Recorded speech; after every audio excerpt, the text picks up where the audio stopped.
Welcome to Robo News. Chintalamanepally స్థానిక MPDO office నందు కళ్యాణలక్ష్మి చెక్కుల పంపిణీ చేసిన సిర్పూర్ శాసనసభ్యులు డాక్టర్ పాల్వాయి హరీష్ బాబు. చింతలమానపల్లి మండల కేంద్రంలోని ఎంపీడీఓ కార్యాలయంలో ఈరోజు 46 మంది లబ్ధిదారులకు కళ్యాణలక్ష్మి చెక్కులను పంపిణీ చేసిన సిర్పూర్ శాసనసభ్యులు డాక్టర్ పాల్వాయి హరీష్ బాబు.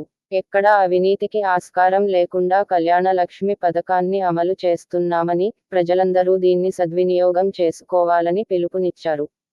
ఈ కార్యక్రమంలో MRO Munawar Sharif, APO Govardhan, RI Vijay Kumar, Bhajapa జిల్లా ప్రధాన కార్యదర్శి ధోని శ్రీశైలం, మండల అధ్యక్షులు తిరుపతి గౌడ్, తుకారాం, సుశీల్ మండల్, నానాజీ, దుబ్బుల మురళి, మహేందర్ గౌడ్, చాప్లె సుధాకర్, బాలాజీ కొంపరి, పవన్ పురోహిత్, నగపురే మోహన్, రమేష్ గోలెం, రాజన్న, పురుషోత్తమాచారి, పుంజారి ఓం, కిష్టయ్య, తివారి జగదీష్, చౌదరి నవీన్, భద్రేశ్వర్, నవీన్, సత్తెన్న, భీమేష్, పుప్పాల మల్లేష్, శంకర్ మండల్ తదితరులు పాల్గొన్నారు.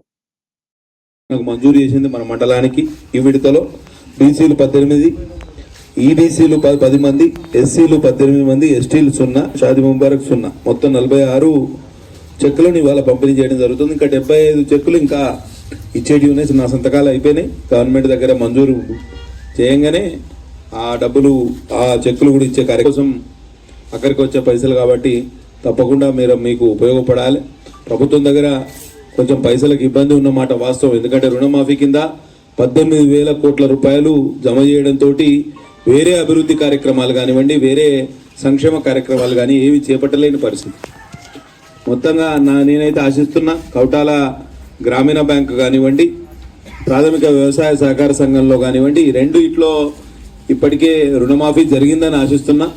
ఎందుకంటే కొంతమందికి ఎవరికైతే రాలేదో వాళ్ళు వ్యవసాయ అధికారులకు దరఖాస్తులు పెట్టుకుంటే వాళ్ళకు కూడా ఇప్పించే ఏర్పాటు చేస్తాం. ఎందుకంటే ఇవాళ 2 లక్షల రూపాయలు రుణమాఫీ ఇస్తాను ప్రభుత్వం హామీ ఇచ్చింది. దానికి అనుగుణంగా 3 విడతల్లో మంజూరు చేయడం జరిగింది. కాబట్టి దాన్ని కూడా మీరందరూ సద్వినియోగం చేసుకోవాలి. మళ్ళా వ్యవసాయ రుణాలు కూడా తీసుకోవడానికి అవకాశం ఉంటుంది. కాబట్టి తప్పకుండా ఆ విధంగా కూడా ఆలోచన చేయండి. చాలా రోడ్లకు ప్రతిపాదనలు పెట్టినాం. ఇంతరమనేపురం మండలంలో గూడెం వరకు రోడ్డు మంజూరైనా ఫారెస్ట్ అధికారుల పర్మిషన్ లేదు. ఫారెస్ట్ అధికారుల పర్మిషన్ కావాలంటే దానికి ఏందనంటే మనం కొంత రుసుము కట్టాలి. ఆ రుసుము కట్టడానికి కూడా ప్రభుత్వం దగ్గర డబ్బులు లేని పరిస్థితి. దిమ్దారు చాలా వరకు పనులు అన్నీ మంజూరైనాయి కానీ ఖర్చు పెట్టడానికి ప్రభుత్వం దగ్గర డబ్బులు లేని పరిస్థితి. 18,000 కోట్ల రూపాయలు తీసి పక్కన పెట్టడంతో అన్ని అభివృద్ధి కార్యక్రమాలు ఆగిపోయిన మాట వాస్తవం. ఆల్మోస్ట్ ఇప్పుడు 9 నెలలు అయింది. గ్రామ పంచాయతీలకు ఎక్కడ పైసలు రాలే. కొంచెం ఇబ్బందికరమైన పరిస్థితి ఉన్నది. ఇప్పుడు 15వ ఫైనాన్స్ కమిషన్ నిధులు వస్తాయి. ఈ నెల లోపే, ఈ నెలాఖరు లోపే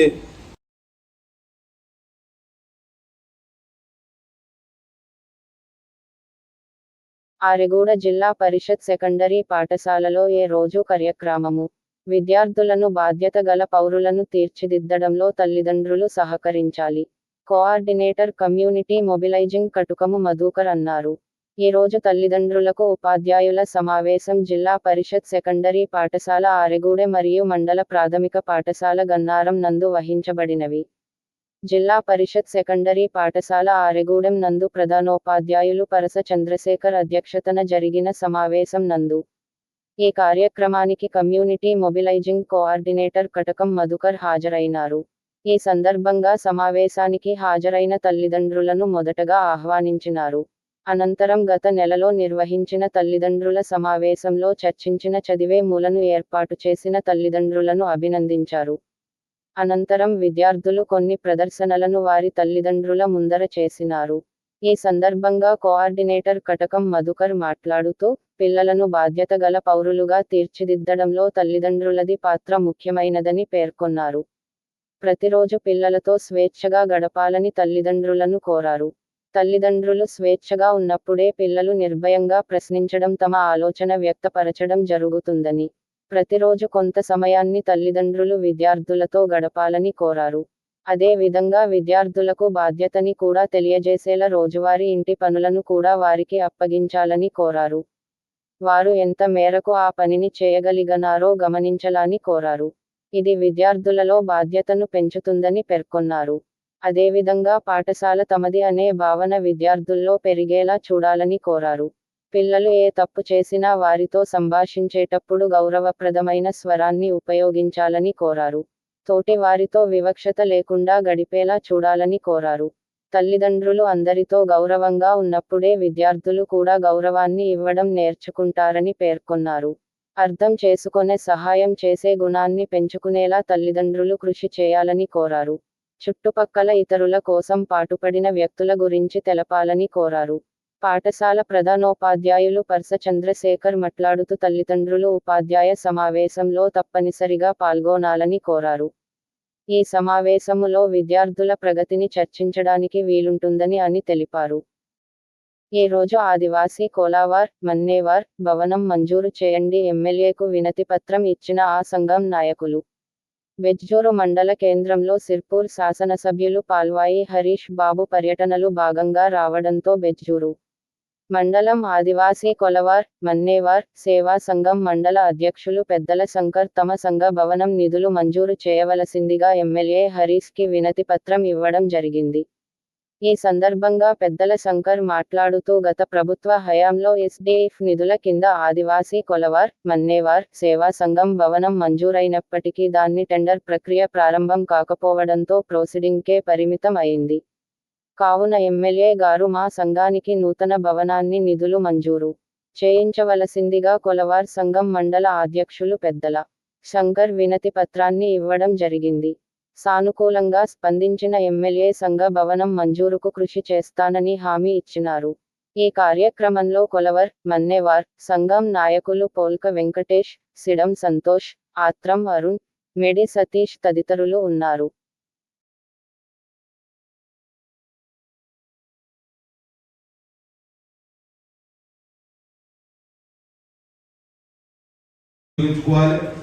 డబ్బులతోటి ఈ డబ్బులు మనకు అక్కడికి వచ్చినప్పుడే దీనికి ఒక సార్థకత ఉంటుంది కదా తప్పించి డబ్బుల్ని వృధా చేయాలనే ఆలోచన మహిళలకు ఇస్తారు కాబట్టి ఇక్కడ వృధా అయ్యే అవకాశం కూడా చాలా తక్కువ ఉంటుంది. అట్లనే మండలంలో కొన్ని సమస్యలు ఉన్నాయి. మొన్న ప్రాణహిత నదికి వచ్చిన వరదల వలన అకాల వర్షాలు అనే కన్నా సకాలమైన వర్షమే కానీ అతివృష్టి వలన ప్రాణహిత ఉప్పొంగి ప్రాణహిత పరివాహక ప్రాంతం ఎక్కడైతే గూడెం దగ్గరికి మొదలు పెడితే అలాయి వరకు అటు రాంపూర్ మొట్లగూడ వరకు పెద్ద ఎత్తున పంట నష్టం జరిగింది. అదృష్టం ఏంటంటే సేమ్ టైంలో పెద్దవాగు కానీ ఎర్రవాగు కానీ ఎక్కడ వరద రాలే, కేవలం ప్రాణహితకు మాత్రమే వచ్చింది. ఒకవేళ ప్రాణహిత నదికి వరద వచ్చినప్పుడే పెద్దవాగు ఎర్రవాగు కూడా వరద వస్తే అపారమైన పంట నష్టం జరిగేది. ఇంకా పెంచకల్పేటు తర్వాత దైగాం మండలాల్లో కూడా అపారమైన పంట నష్టం జరిగేది.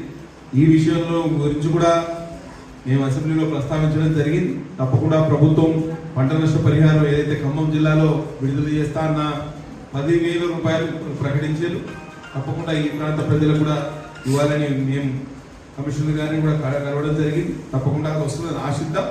అట్లనే రుణమాఫీ కూడా బెజ్జూరు మండలంలో ప్రత్యేకించి మన సొసైటీలో చాలా మందికి రుణమాఫీ జరగలేదు. సొసైటీలో కొన్ని అవకతవకలు జరిగిన మాట వాస్తవం. చాలా మందికి బ్యాంకు ద్వారా సకాలంలో రుణాలు అందక ప్రైవేటు వ్యక్తుల దగ్గర అప్పులు తీసుకునే పరిస్థితి, వచ్చిన వాళ్ళకు కూడా రసీదులు సక్రమంగా ఇవ్వకపోవడంతో లేకపోతే డూప్లికేట్స్ రసీదులు ఇచ్చి వాళ్ళని ఇబ్బంది పెట్టే కార్యక్రమం కూడా జరిగింది. కాబట్టి ఇక్కడ నుంచి మేము కూడా అక్కడికి సొసైటీ వరకు పోయి ఆ బ్యాంకును కూడా పరిశీలించి దాని మీద కూడా ఒక నివేదిక తయారు చేసి రిజిస్ట్రార్ గారికి కూడా ఒక నివేదిక ఇవ్వడం జరుగుతుంది. అట్లనే అటవీ శాఖ అనుమతుల విషయంలో చాలా ఇబ్బందులు ఉన్నాయి. ప్రత్యేకించి మన మండలంలో సోమిని దగ్గర 2 బ్రిడ్జులు కానివ్వండి, సోమిని రోడ్డు, సోమిని మరియు మొగవెల్లి, ఇక్కడ దాని తర్వాత మురళిగూడ, జిల్లెడ ఈ ప్రాంతానికి, గుండెపల్లి, తర్వాత కొన్ని డెంగ్యూ కానివ్వండి, చికెన్ గున్యా కానివ్వండి, వైరల్ జ్వరాలు కానివ్వండి, విష జ్వరాలు కానివ్వండి చాలా ప్రభుత్వాలు. కౌటాల మండలం గుండాయిపేట అనేది 2 చనిపోయారు ఒకటే రోజు. కాబట్టి మీరు కూడా చాలా ప్రముఖంగా ఉండాలి. ఎక్కడ నీళ్లు నిలువ ఉండకుండా చూడాల్సిన బెజ్జోరు ప్రాథమిక వ్యవసాయ సహకార సంఘంలో జరుగుతున్న అవినీతిని వెలికితీస్తాం. సిర్పూర్ శాసనసభ్యులు డాక్టర్ పాల్వాయి హరీష్ బాబు. బెజ్జోరు మండల కేంద్రంలోని ప్రాథమిక వ్యవసాయ సహకార సంఘం మరియు ఏడీసీసీ బ్యాంకు శాఖను సందర్శించిన సిర్పూర్ శాసనసభ్యులు డాక్టర్ పాల్వాయి హరీష్ బాబు మాట్లాడుతూ, ఈ సందర్భంగా పలువురు రైతులు ప్యాక్స్లో జరిగిన అవినీతిని వారి దృష్టికి తీసుకురావడం జరిగింది. వెంటనే డీసీసీబీ సీఈఓతో మాట్లాడి అవినీతిపై సమగ్ర విచారణ జరిపించాలని ఆదేశించడం జరిగింది. అలాగే బ్యాంకులో గత కొన్ని సంవత్సరాలుగా పెద్ద ఎత్తున జరిగిన అవినీతిపై సమగ్ర విచారణ జరిపిస్తామని, కోఆపరేటివ్ రిజిస్ట్రార్ వారికి ఈ విషయానికి పైలేఖ రాస్తామని తెలియజేశారు.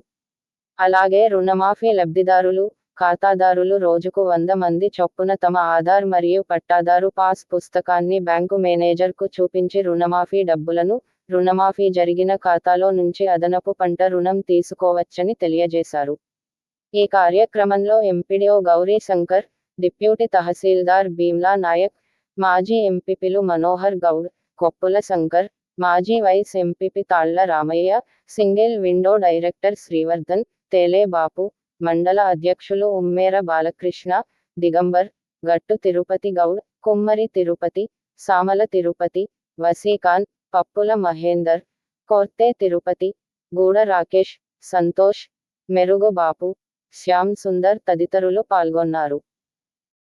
బెజ్జోరులో కళ్యాణలక్ష్మి చెక్కుల పంపిణీ చేసిన సిర్పూర్ శాసనసభ్యులు డాక్టర్ పాల్వాయి హరీష్ బాబు.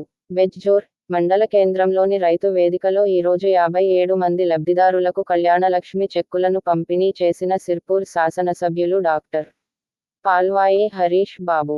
ఈ సందర్భంగా వారు మాట్లాడుతూ మారుమూల మండలమైన బెజ్జోరు అభివృద్ధి కోసం ప్రతిపాదనలన్నీ ప్రభుత్వానికి పంపించామని, నిధులు అందుబాటులోకి రాగానే పనులను ప్రారంభిస్తామని తెలియజేశారు.